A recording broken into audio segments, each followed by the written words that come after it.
Je m'appelle Jean-Pierre.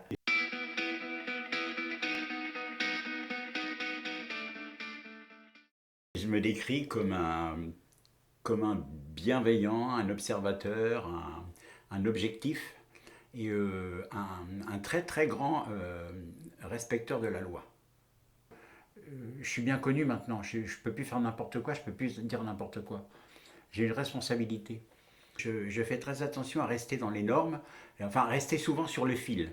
Parce qu'il m'arrive souvent de faire des trucs un peu rigolos, mais j'essaye de ne jamais citer, de ne jamais blesser, mais que les gens envers qui c'est parti comprennent. Voilà. J'aime bien mon indépendance. J'aime bien. C'est peut-être un peu de la prétention hein, quand on m'appelle Jean-Pierre de Metz. Je suis vraiment content quoi. Moi, tous les gens que je regarde me sourient. Hein. Ça veut dire quelque chose aussi. Hein, parce qu'on a aussi les visages en face qu'on mérite. Hein. Donc ça, tu vois, c'est important aussi d'avoir des sourires en retour et puis des gens qui m'apprécient quoi. Voilà, ça c'est bien, c'est bien. C'est peut-être. J'ai plusieurs défauts. Hein. J'ai le droit d'en donner plus. Je suis assez peureux, très peureux même. Et deuxième défaut, c'est que je ne suis pas très démonstratif et je ne dis pas suffisamment que j'aime ma femme, par exemple. Je ne dis pas suffisamment. Et ça, je me le reproche. Et ça, c'est difficile pour moi. Pourtant, je sais que c'est le cas, mais je ne le dis pas suffisamment. Ma principale qualité, c'est l'observation, la finesse de l'observation. Quand je vais quelque part, je vois tout. Et je retiens, et j'ai une mémoire incroyable. Depuis que je suis tout petit, je me souviens de tout. J'ai aucune force physique. Mon père me disait toujours, si tu sais pas taper, apprends à courir. Voilà, et j'ai toujours appris à courir. Je suis un gros malin. Non, non, ma force physique, c'est ma force de persuasion en fait. Hein. Avec l'humour, beaucoup. L'humour, ça te sert énormément dans la vie. Je crois que plutôt que d'attraper le bras des gens, je crois qu'il vaut mieux discuter.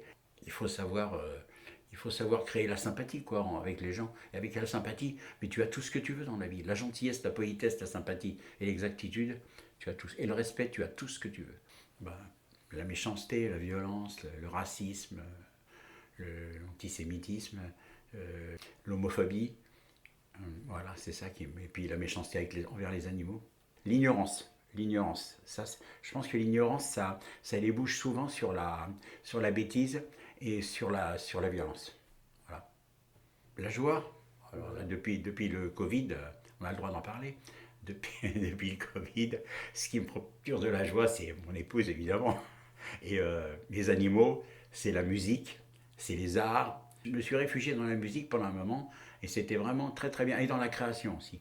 Mais la musique, ça me crée beaucoup de joie, mais ça me déclenche des trucs incroyables, hein. Des sanglots, des rires. J'ai besoin de créer tous les jours. Un jour sans création, pour moi, c'est pas possible. Tu vois, moi, je me promène dans la rue, je m'y attends pas, et paf, d'un seul coup, je vois un truc qui me remplit de joie. Voilà, c'est ça. Ma grand-mère me disait, il y a pas de gros bonheur, il n'y a que des petits bonheurs, il faut savoir les choper. Elle me disait aussi, quand tu as pas ce que tu aimes, il faut aimer ce que tu as. Et ça, je pense qu'il y a beaucoup de gens qui ne savent pas le faire. Il y a beaucoup de gens qui essayent de chercher ce qu'ils ne peuvent pas atteindre. Quand on sait bien, moi, ma grande force, c'est quand je sais que je ne peux pas faire quelque chose, ça va directement dans mes oubliettes. Et ça, je crois que ça fait partie de mon bonheur. Ah ben, non, mais ne me demandez pas, moi, ce qui me passionne. Tout. Ce qui me passionne, c'est ce qui ne m'intéresse pas. Ça va être vachement intéressant parce que ce qui ne m'intéresse pas, je m'y passionne. Je me dis, attends, pourquoi tu n'aimes pas ça? Et là, je m'intéresse. Et là, je vais voir. Et là, je demande à ce qu'on me parle. Je suis un hypersensible parce que je me fatigue dans la journée. Je m'intéresse à tout. Là, je viens de m'arrêter devant un petit poème qui est marqué sur un compteur à gaz. Je me suis arrêté 10 fois avant de venir.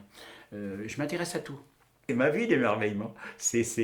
Déjà, mon premier émerveillement, quand je me lève le matin, que je vais voir ma tronche dans la glace, je me dis, t'as vraiment de la chance, t'es beau.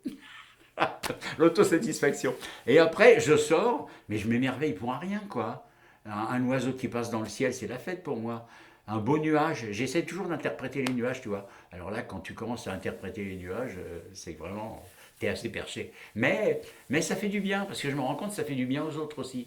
Voilà. Mon émerveillement, c'est l'émerveiller et d'être émerveillé. Je m'en foutise, mais pour moi, il y a beaucoup de choses qui passent au-dessus, tu vois. Quand il y a quelqu'un qui me reproche quelque chose, je dis bon. J'ai un fils qui nous disait sans arrêt, quand on lui reprochait ses voix, il disait si tu le dis. Tu vois, voilà, c'est un peu moi ça.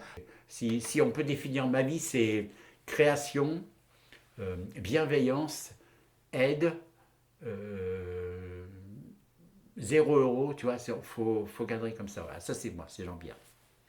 Sourire et gentillesse. Et jamais de mauvaises pensées derrière, tu vois. Il n'y a jamais derrière-pensée. C'est vrai que je suis un peu bonnet, un peu niais, hein, un peu simplet. Parce qu'il n'y a jamais de mauvaises idées dans ma tête. Hein. Jamais. Pour moi, c'est des rapports francs avec tout le monde, alors que c'est pas le cas, quoi, je sais bien. Mais voilà. Mais moi, je veux rester comme ça toute ma vie. Parce que je me plais comme ça. Ma maman m'a fait comme ça, j'y reste. Moi, je suis un emmerdeur. Parce que j'aime pas les gens qui se plaignent sans arrêt. Ma femme, elle va dire, moi je me plains sans arrêt. Oui, mais elle, je l'aime, c'est autre chose. J'ai beaucoup de gens qui me disent, qui me rencontrent, mes deux seules amies, elles sont le seul à me dire que j'ai une belle âme. Et ça me suffit. Quand il y en a une des deux qui me met ça, mais tu vois comment je commence déjà à avoir la larme qui vient là. C'est quand il y en a une qui me dit Jean-Pierre, t'as vraiment une belle âme. Putain, c'est le plus beau. Tu vois, regardez là. J'ai mes yeux qui brillent parce que ça me fait du bien quoi. Je suis jamais très fier de moi. J'aime bien ce que je fais, mais la fierté pour moi, c'est pas humain ça, la fierté. Non, j'ai aucune fierté moi. Pour moi, la fierté, c'est l'alibi de la prétention. Ah, c'est pas mal ce que je dis là, je pense qu'il faut le retenir. Je suis fier de moi. Là, je suis fier d'avoir dit ça. Eh ben voilà. La fierté, c'est l'alibi de la prétention. Ouais, c'est vrai. Pour l'instant, je suis content de moi. Je suis relativement content de moi. J'ai pas fait d'erreur, j'ai pas fait de bêtises. Casier judiciaire vierge, santé pas trop mauvaise, pas trop moche. Moi, je suis pas trop moche. Je me trouve beau. Je me trouve beau à l'intérieur, à l'extérieur. Je peux me regarder dans une glace. Je dors bien. Je me reproche rien.